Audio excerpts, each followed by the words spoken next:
नमस्कार, आप सभी का स्वागत है एसएससीआर एग्जाम यूट्यूब चैनल में। अगर आप किसी भी एसएससी एग्जाम चाहे एसएससी सीपीओ हो, एसएससी सीजीएल हो, एसएससी सीएचएसएल, एमटीएस, जीडी, किसी भी एग्जाम की अगर आप प्रिपरेशन करते हो तो आपके लिए यूट्यूब चैनल लेके आया है एसएससी जीएस का पिटारा। चलिए शुरू करते हैं। पहला क्वेश्चन है, आईपीएल 2022 का फाइनल मैच किस स्टेडियम में खेला गया था? Option Eden garden, Wankhede stadium, Arun Jaitley stadium, Narendra Modi stadium. इसका सही आंसर होगा नरेंद्र मोदी स्टेडियम, जो कि आपका गुजरात अहमदाबाद में है।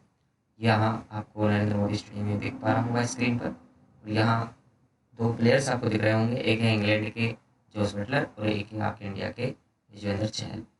बेसिकली जोस बटलर जो है इनके पास ऑरेंज कैप थी पूरे आईपीएल सेक्शन में, और जो युजवेंद्र चहल है उनके पास थी आपकी पर्पल कैप। पर्पल कैप जो है बेसिकली 27 विकेट युजवेंद्र चहल ने पूरे आईपीएल में सबसे ज़्यादा विकेट लिए हैं आईपीएल सीजन 2022 में, और जोस बटलर ने लगभग आपके 863 रन पूरे आईपीएल सीजन 2022 में बनाए हैं, इसलिए उनके पास में ऑरेंज कैप थी। तो इस बारे में कुछ वैसे पॉइंट्स से डिस्कस कर लेते हैं, जैसे कि आईपीएल जो 2022 का समापन हुआ है वो गुजरात टाइटंस ने जीता है नरेंद्र मोदी स्टेडियम अहमदाबाद में, और बैठक चैंपियन राजस्थान रॉयल्स को हराकर ट्रॉफी उन्होंने अपने नाम की है।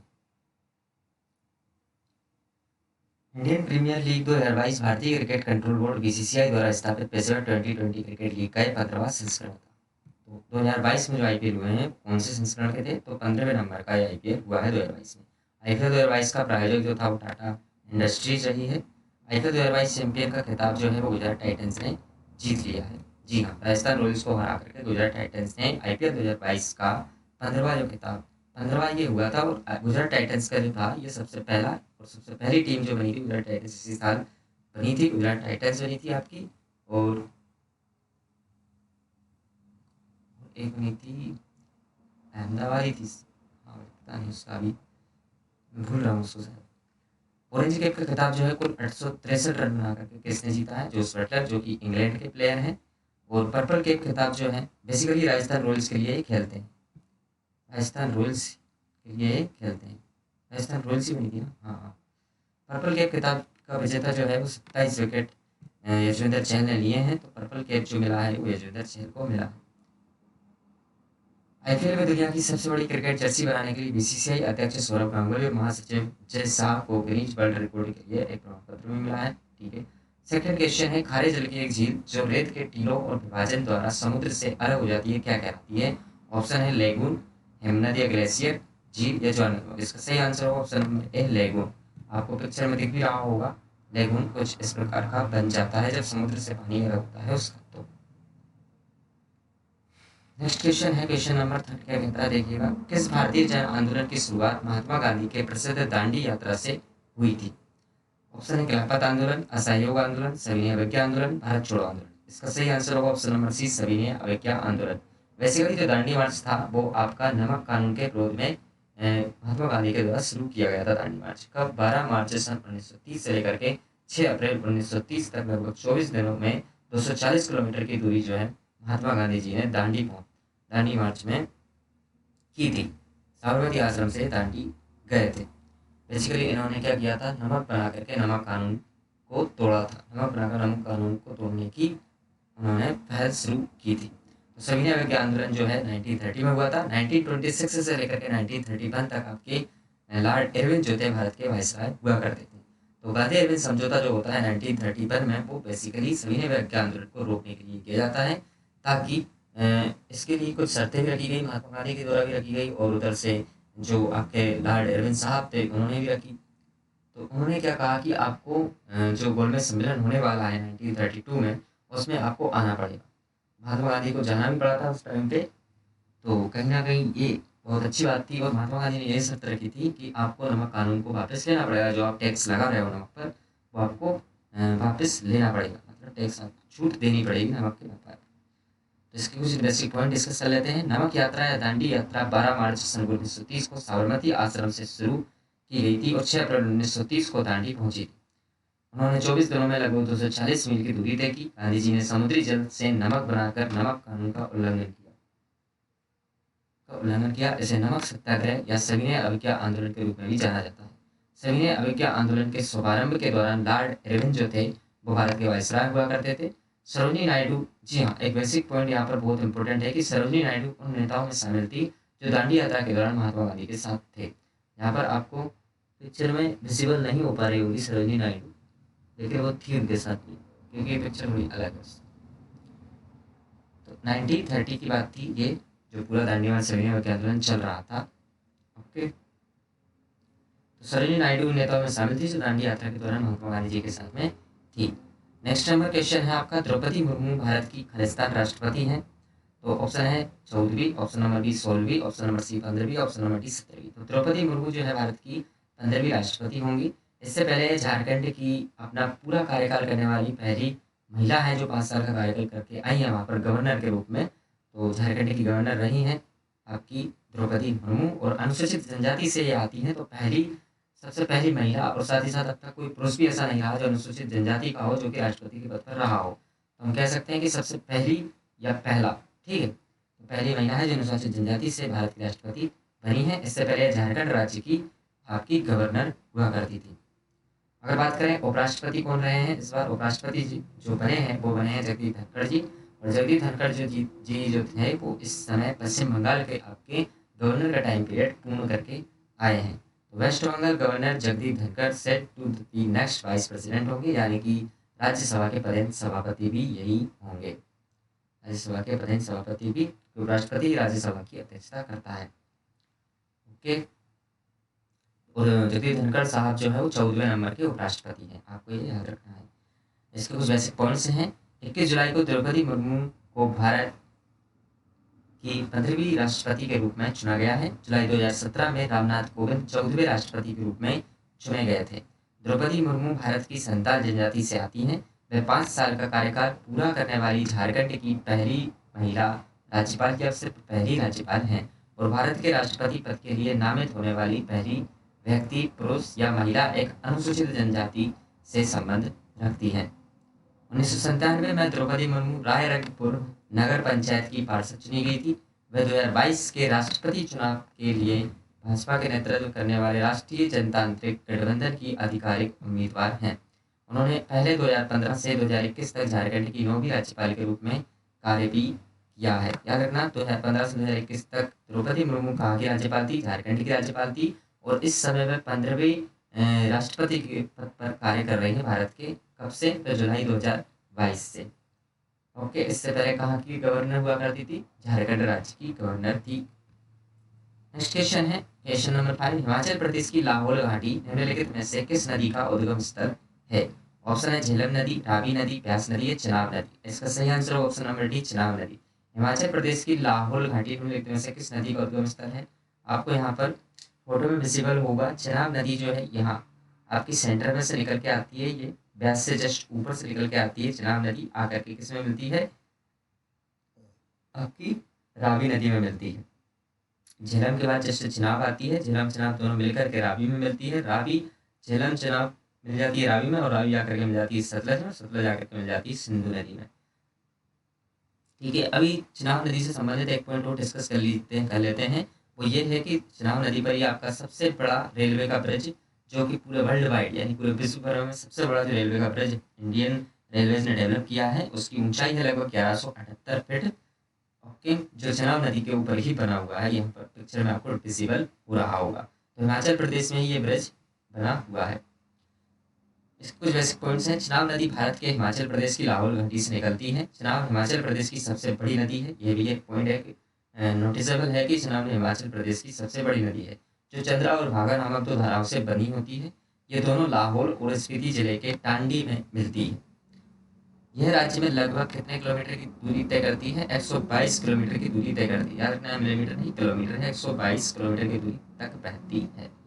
क्वेश्चन नंबर 6 है, सिविल सेवा में अधिकारी के रूप में नियुक्त पहले भारतीय कौन थे? ऑप्शन है सुरेंद्रनाथ बनर्जी, दादा भाई नौरोजी, सत्येंद्रनाथ टैगोर, जवाहरलाल नेहरू। इसका सही आंसर होगा आपका सत्येंद्रनाथ टैगोर, जो कि रविंद्रनाथ टैगोर के बड़े भाई थे, सत्येंद्रनाथ टैगोर। बेसिकली ये जो है 1861 में तो आपका संघ लोक सेवा आयोग यूपीएससी जो है वो फाउंड हुआ था, और 1863 में इसका एग्जाम निकालने वाले पहले भारतीय थे, वो थे आपके सत्येंद्रनाथ टैगोर साहब, और जिनको 1864 में पोस्टिंग दे दी गई थी। ओके, तो डिस्कस करते हैं इसके बेसिक पॉइंट। सत्येंद्रनाथ टैगोर जो है जून 1863 में भारतीय सिविल सेवा यानी इंडियन सिविल सर्विसेज में चयनित होने वाले पहले भारतीय थे। वह रविंद्रनाथ टैगोर के बड़े भाई थे। भारतीय सिविल सेवा अधिनियम 1861 द्वारा स्थापित की गई थी। नेक्स्ट क्वेश्चन है 7। 3 अप्रैल 2022 को आयोजित आईसीसी महिला क्रिकेट विश्व कप 2022 किस देश ने जीता है? इसका सही आंसर है आपका ऑस्ट्रेलिया ने। किसे हराकर जीता है? इंग्लैंड को हराकर जीता है। किस देश में आयोजित हुआ था? तो न्यूजीलैंड में आयोजित हुआ था। इसका ऑप्शन है इंग्लैंड, पाकिस्तान, भारत, तो ऑस्ट्रेलिया इसका सही आंसर हो चुका है आपका। आपको यहाँ पर विजिबल हो पा रही होगी, चैंपियंस है ऑस्ट्रेलिया। ओके, इसको जो पॉइंट डिस्कस कर लेते हैं कि आईसीसी क्रिकेट जो आपका T20 क्रिकेट वर्ल्ड कप था, ये वुमेन वर्ल्ड कप था। तो 3 अप्रैल 2022 को ऑस्ट्रेलिया को 2022 आईसीसी महिला क्रिकेट विश्व कप के विजेता का ताज पहनाया गया है 3 अप्रैल 2022 को। यह उनका 7वां खिताब था। इंपॉर्टेंट पॉइंट ये है आपका कि यह उनका कौन से नंबर का खिताब था? तो 7वां खिताब आपका ऑस्ट्रेलिया ने महिला विश्व कप 2022 जीता है, जो कि उनका 7वां टाइटल है। न्यूजीलैंड के क्राइस्ट चर्च में हेगले ओवल में ऑस्ट्रेलिया ने फाइनल में इंग्लैंड को 71 रनों से हराया है। कहाँ पर हुआ है क्रिकेट? न्यूजीलैंड में हुआ है। और कितने रनों से इंग्लैंड को हराया है? 71 रनों से ऑस्ट्रेलिया ने इंग्लैंड को हराया है। एलिसा हेली विश्व कप के सेमीफाइनल और फाइनल में शतक लगाने वाली इस खेल के इतिहास की पहली बल्लेबाज बनी है। नेक्स्ट क्वेश्चन है 8 नंबर क्वेश्चन। दिसंबर के पहले सप्ताह में नागालैंड राज्य सरकार द्वारा कौन सा वार्षिक उत्सव आयोजित किया जाता है? ऑप्शन लोसार उत्सव, खजुराहो नृत्य उत्सव, हॉर्नबिल उत्सव, पोंगल उत्सव। अगर बात करें यहाँ पर तो नागालैंड में होता है आपका हॉर्नबिल उत्सव। बेसिकली हॉर्नबिल जो होता है यहाँ पर पिक्चर में आपको विजिबल हो रहा होगा, एक पक्षी होता है। ठीक है, एक पक्षी होता है जिसके नाम सॉरी जिसके नाम पर नागालैंड में त्यौहार मनाया जाता है। बेसिकली नागालैंड की जो संस्कृति है, जो वहाँ की परंपराएं हैं, उनको संरक्षित करने के लिए इस त्यौहार को वहाँ पर सेलिब्रेट किया जाता है, ताकि वहाँ की जो लोक कलाएँ हैं या फिर जो भी वहाँ का जो आपका संस्कृतियाँ हैं, वो सभी वहाँ पर बरकरार रहे।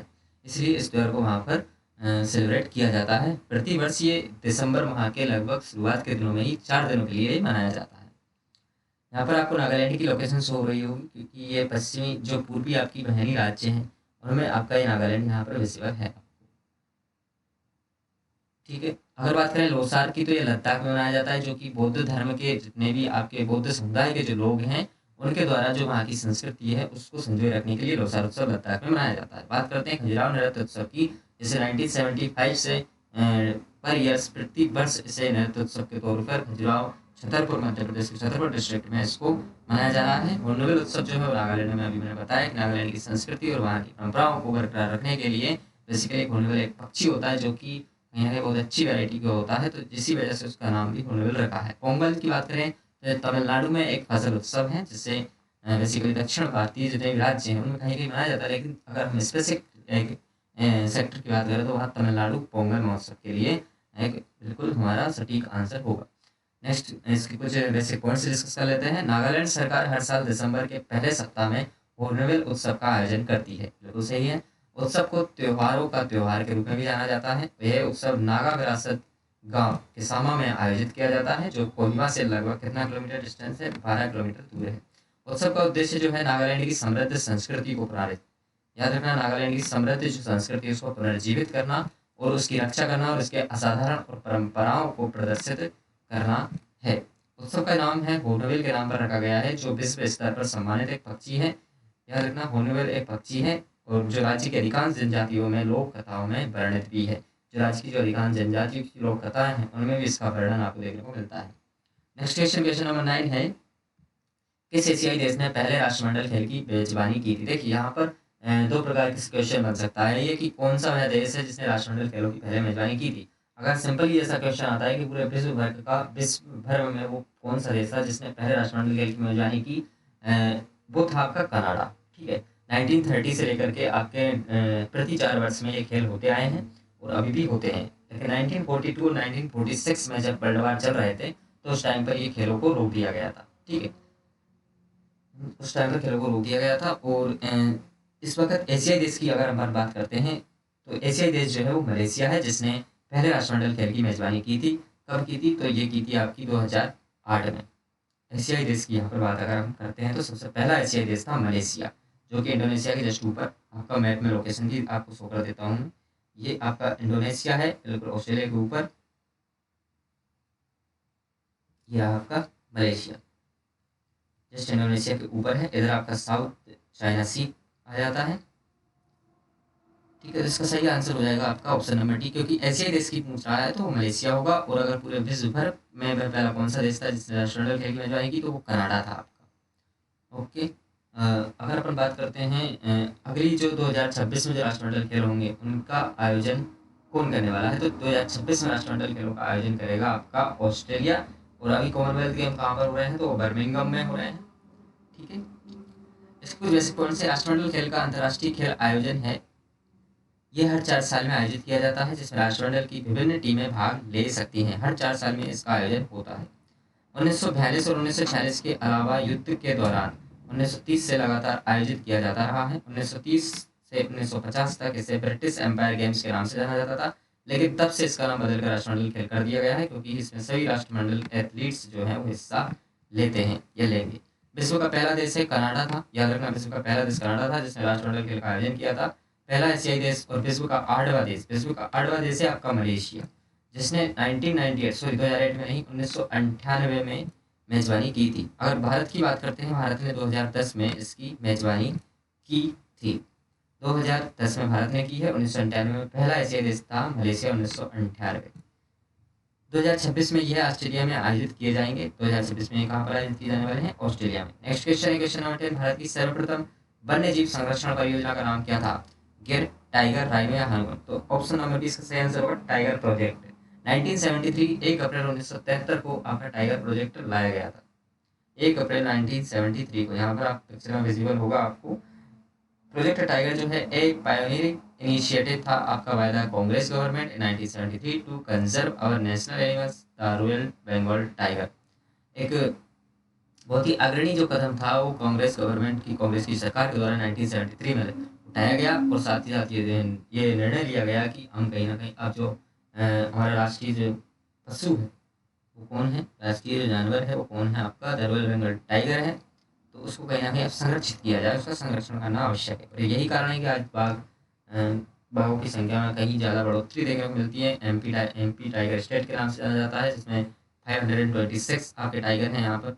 एंड अगर बात करें दूसरे नंबर पर आपका कर्नाटक आता है, जहाँ पर 524 टाइगर आपको देखने को मिलते हैं। और तीसरे नंबर पर आपका उत्तराखंड आ जाता है, जहाँ पर आपको 442 टाइगर देखने को मिलते हैं। तो ऑप्शन नंबर 20 का सही आंसर होगा भारत की सर्वप्रथम वन्य जीव संरक्षण परियोजना का नाम क्या था, तो वो था option number tiger project. Project tiger के बारे में डिस्कस करते हैं। 1972 में भारतीय वन्यजीव संरक्षण अधिनियम, याद रखना क्वेश्चन बन सकता है कि भारतीय वन्यजीव संरक्षण अधिनियम किस वर्ष पारित हुआ, तो 1972 में यह पारित होता है। 1973 में यह अधिनियम बन जाता है। ये पारित होने के बाद भारत में वन्यजीव संरक्षण के लिए यह पहली परियोजना थी। इसकी शुरुआत 1 अप्रैल 1973 को जिम कॉर्बेट, याद रखना इसकी शुरुआत कहाँ से होती है, 1 अप्रैल 1973 को जिम कॉर्बेट राष्ट्रीय उद्यान से होती है। ये बाघ के संरक्षण को बढ़ावा देने के लिए शुरू किया गया था। प्रोजेक्ट टाइगर दुनिया में अपनी तरह की सबसे बड़ी प्रजाति संरक्षण पहल रही है। इस परियोजना का उद्देश्य बड़ी बिल्लियों की घटती आबादी को रोकना और उनकी संख्या को बढ़ाने का काम करना। बड़ी बिल्ली यानी कि टाइगर, ठीक है। परियोजना के पहले निदेशक थे कैलाश शंकर। क्वेश्चन बन सकता है परियोजना जो टाइगर प्रोजेक्ट थी उसके निदेशक कौन थे, तो कैलाश शंकर थे।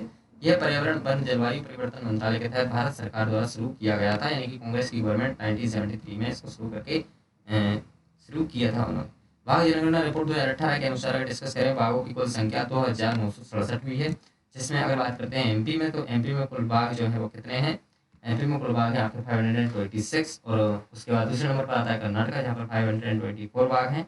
और तीसरे नंबर पर आता है आपका उत्तराखंड, जहाँ पर कि आपके 442 बाघ हैं। अगर आपको ये वीडियो पसंद आता है तो आप अपने दोस्तों में से शेयर कर सकते हैं। और साथ ही साथ मेरा यूट्यूब चैनल है एसएससी वाला एग्जाम यूट्यूब चैनल, जो कि आपके लिए ही तैयार किया गया है बेसिकली, तो आप इसको सब्सक्राइब भी कर सकते हैं।